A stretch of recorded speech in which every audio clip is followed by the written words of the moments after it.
ring. Oh, the Minecraft dude. The cops' reaction.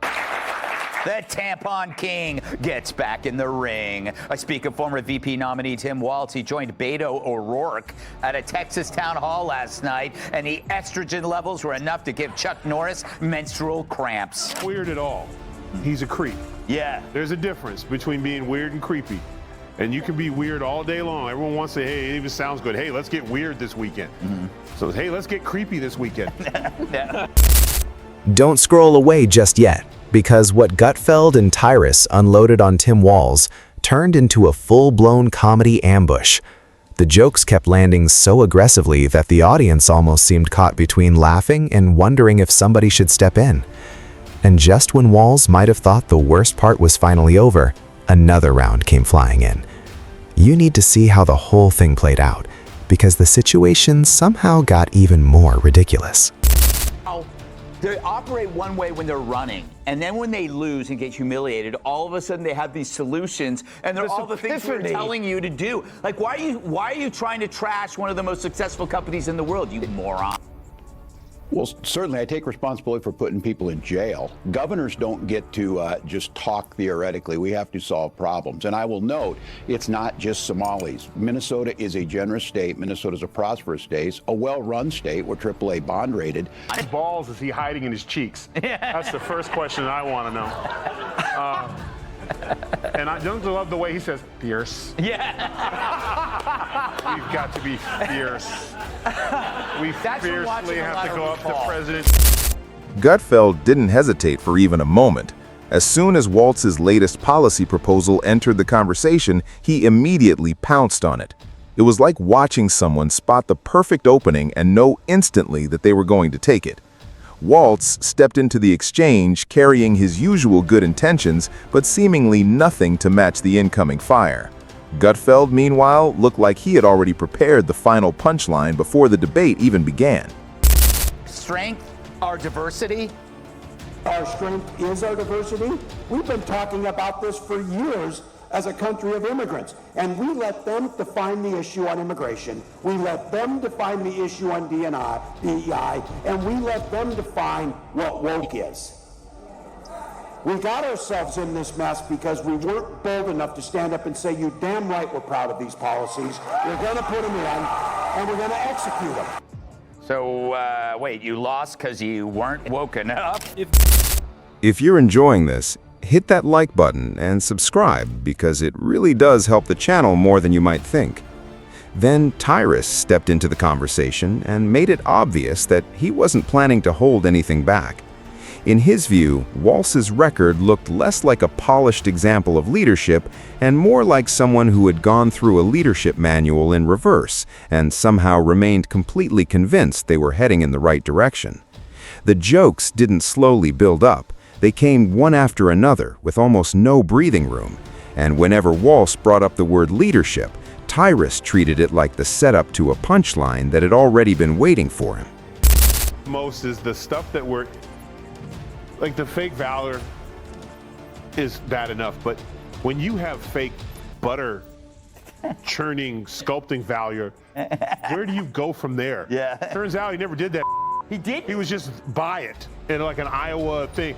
So I got people from the Midwest, because I've actually been there. Yeah. I went to school there, and I got people going, this dude ain't legit butter. He's not legit butter. So he's not really a butter carver? No, there's no evidence. Every time Walz tried to justify one of his decisions, Gutfeld reacted like someone watching a person attempt something obviously dangerous with complete confidence. He didn't look shocked so much as completely certain about where the situation was heading. This wasn't simply a case of questionable decision-making playing out in public. It felt more like an entire disaster unfolding in real time, with Gutfeld turning every moment into another punchline. There was no easing up, no polite transition, and definitely no diplomatic cushion. The instant Walz finished making a point, Gutfeld seemed ready with another way to turn it into comedy. Somewhere in the background, it felt like the governor's dignity had already started preparing for the funeral. But even Kamala's not that clueless, and that's saying something. Walz also seemed to doubt the validity of the last election and future ones. They've released analyses of election data out of Clark County, Nevada that show some pretty convincing evidence of election tampering. So what can we do to make sure, A, that the midterms actually happen, and B, that they're free of fraud? Yeah, this one's a core. We saw just recently Donald Trump's executive order to make it more difficult, specifically to women, trying to make it more difficult for women to be able to vote. The moment Walz tried to present himself as the strategic thinker in the room, Tyrus answered with the slow, doubtful reaction of someone watching a person confidently attempt something that clearly makes no sense. This wasn't subtle or carefully measured criticism. It was full-volume comedic destruction. When Tyrus came back into the conversation, you could almost feel the atmosphere change. He examined Walz's decision-making like a chef watching someone completely ruin a carefully prepared dessert, and then proudly waiting for applause. And the more Walz explained his vision, the more Tyrus looked like someone mentally searching for the nearest way out of the room. He wasn't simply pointing out individual mistakes. He was stacking them together, one after another, as though documenting an entire collection of questionable decisions. In Tyrus's version of events, progress had practically disappeared, replaced by a spectacle where confusion was the main character, and common sense was somewhere in the background waiting for its turn to speak. The audience hardly needed to do anything. The jokes were creating enough momentum all by themselves. Thing that he said besides all that, a teacher, the worst thing for a teacher to do is watch a bully? So you're a teacher in the playground and you're just watching the bully? You're the creep. Yeah. A teacher snatches the bully's ass up. Gutfeld returned to the conversation like someone stepping back into a room and realizing the situation had somehow become even more chaotic while he was gone. He didn't treat Walz's reasoning as something that simply needed to be challenged. Instead, he dissected it like an artifact that had somehow survived despite raising obvious questions about how it ever existed in the first place. Every policy being discussed sounded, in his framing, like something created after hours of pacing around while the person writing it tried to figure out which direction was actually forward. Whenever Walz attempted to project authority in front of the cameras, Gutfeld turned that image into a joke about someone confidently following a detailed map to a destination that was never there. Even Walz's expressions became part of the material, portrayed as serious attempts to look authoritative that somehow landed with the effectiveness of a traffic cone trying to reroute an entire highway. Then the jokes became even more pointed. Walz's speeches were reframed as motivational posters written by someone who lost the main idea before finishing the first sentence. His rallies became scenes of someone trying to push a broken vehicle uphill using nothing but confidence and questionable calculations. Even his political instincts were compared to unreliable public Wi-Fi, occasionally available, difficult to trust, and somehow disappearing at exactly the worst possible moment.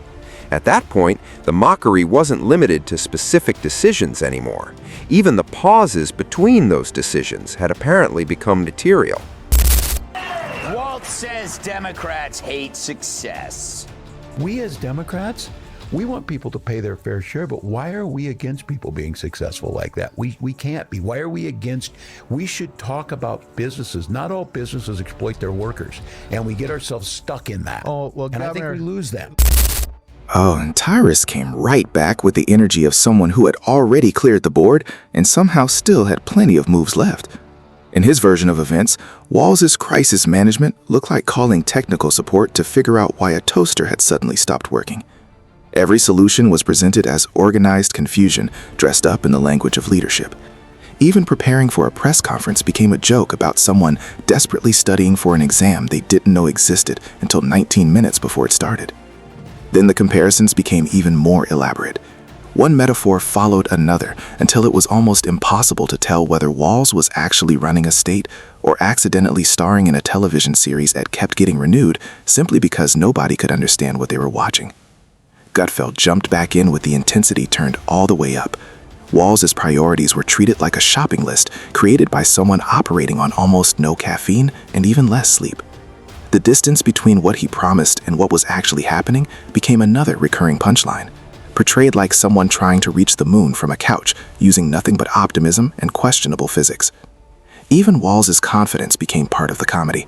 Gutfeld framed him as someone convinced he was an expert architect simply because he had once watched a short internet video about laying bricks.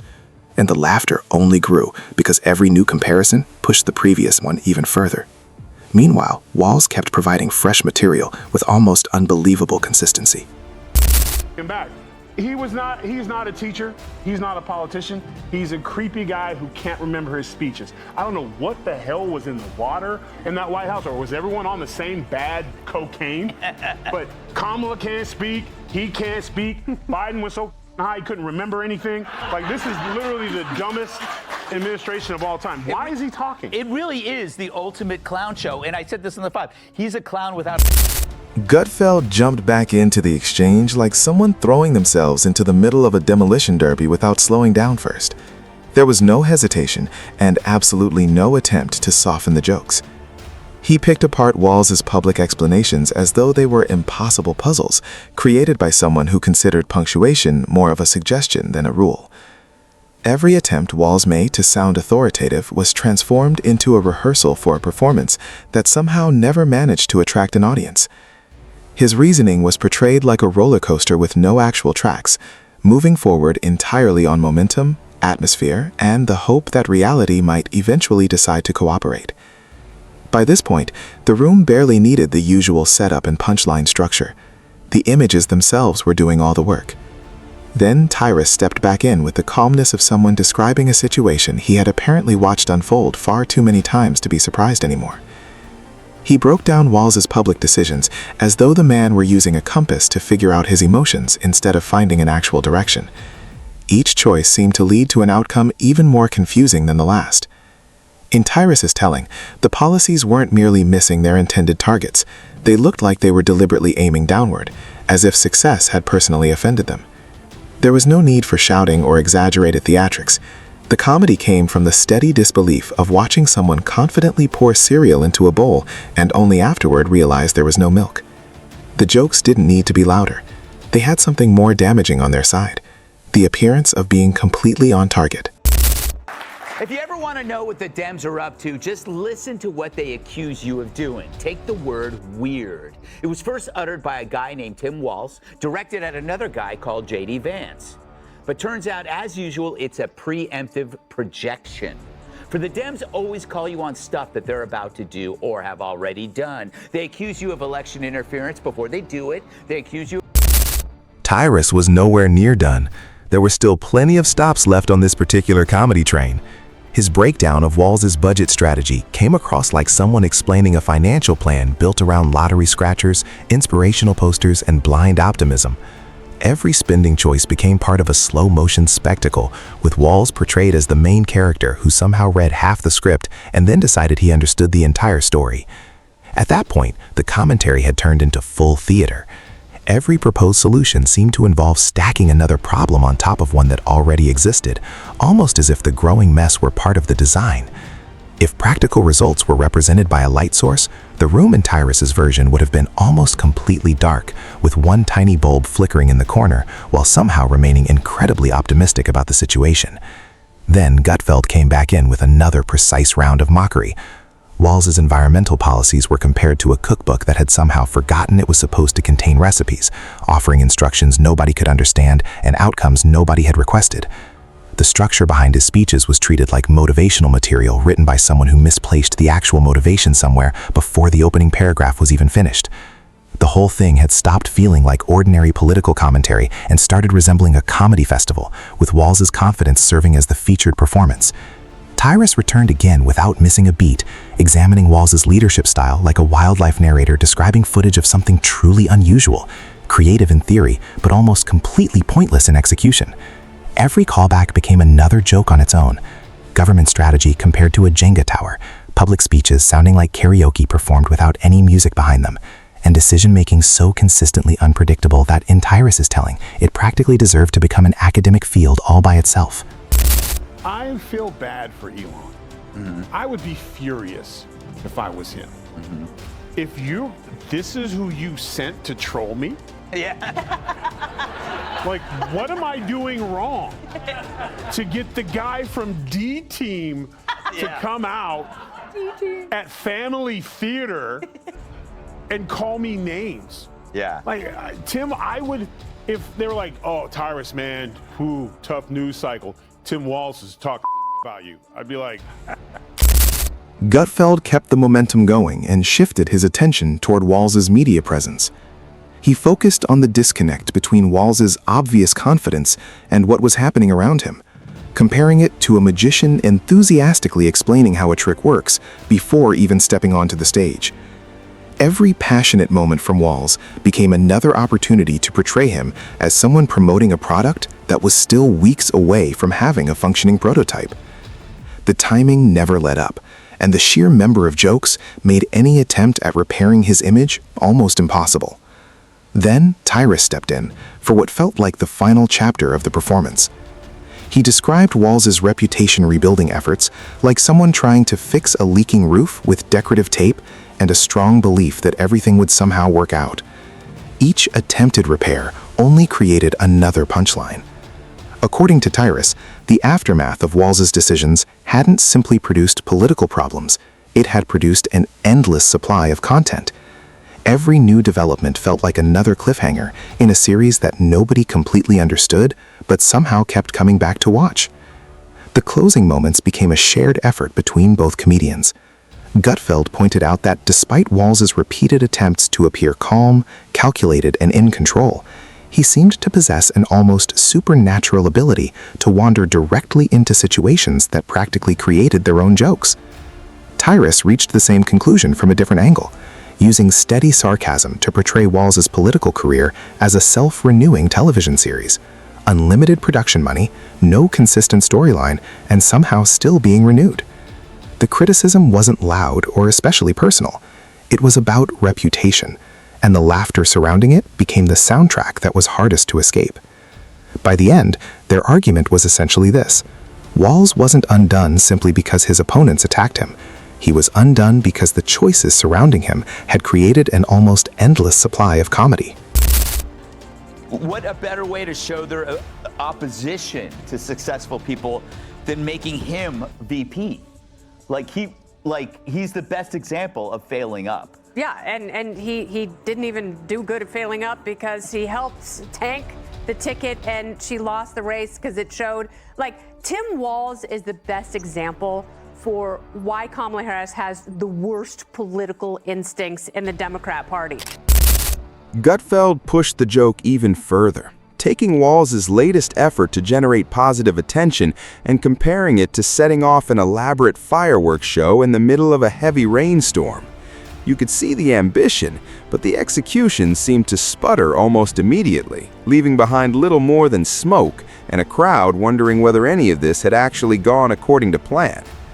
Gutfeld framed the entire effort like an extended audition for the part of a great visionary, except the production apparently forgot to hire anyone who could write the script. Every confident gesture Walz made was transformed through Gutfeld's commentary into the image of someone enthusiastically promoting a GPS that had been stuck saying recalculating for hours. The comedy wasn't really coming from direct insults. It came from watching someone charge ahead at full speed toward an obvious problem while remaining completely convinced that the answer would somehow appear before they reached it. Then Tyrus stepped back in with another fresh supply of material. He turned Walz's reputation repair campaign into a motivational seminar where the speaker arrives on stage only to discover that all his carefully prepared notes have somehow been replaced by a grocery list. The dramatic declarations, emotional peaks, and sweeping promises were then delivered through Tyrus's trademark calm sarcasm, almost like a soap opera that had somehow reached season 15 without ever getting any closer to resolving its central storyline. Now, Walz is weird. but he disguises it under the costume of phony compassion, a fake politician who masks destructive ideas under the guise of empathy. At a 2017 town hall, he implied 10-year-old boys should be able to invade girls' bathrooms because it's all about safety. Quote, "As a teacher, my #1 responsibility in the classroom is the safety, security, and belongingness of every single child in that room. These are children my son's age, a 4th grader, a 10-year-old. Even the moments that were clearly meant to sound serious somehow turned into comedy. Tyrus pointed out that Walz had developed an almost unbelievable ability to survive painfully long silences with the confidence of a motivational speaker trying to convince the furniture that it simply needed to believe harder. The mockery never needed to become loud. It stayed calm, deliberate, and measured, which somehow made every punchline hit even harder. Gutfeld then shifted toward Walz's victory claims after weeks of highly publicized missteps, presenting them with the kind of energy usually reserved for someone proudly celebrating a near win in a competition they were never actually entered in. The self-congratulation became the joke itself. Walz appeared to be treating lukewarm applause like the finale of a Nobel Prize ceremony, walking across an imaginary stage and waving proudly after accomplishing something as impressive as successfully assembling a folding chair. The funniest part was that the comparison barely needed exaggeration. Tyrus eventually brought the entire thing full circle, describing Walz's political journey as a never-ending cycle of ambition, confusion, setbacks, and unwavering optimism. Every new development felt like another unexpected plot twist in a series nobody remembered signing up for, but somehow everyone kept watching. And the closing observation landed almost casually. The one thing people could always count on from Walz was that tomorrow's headline would somehow find a way to be even more ridiculous than today's. The silence that followed did not feel like the end of the segment. It felt like everyone was already waiting for the next episode.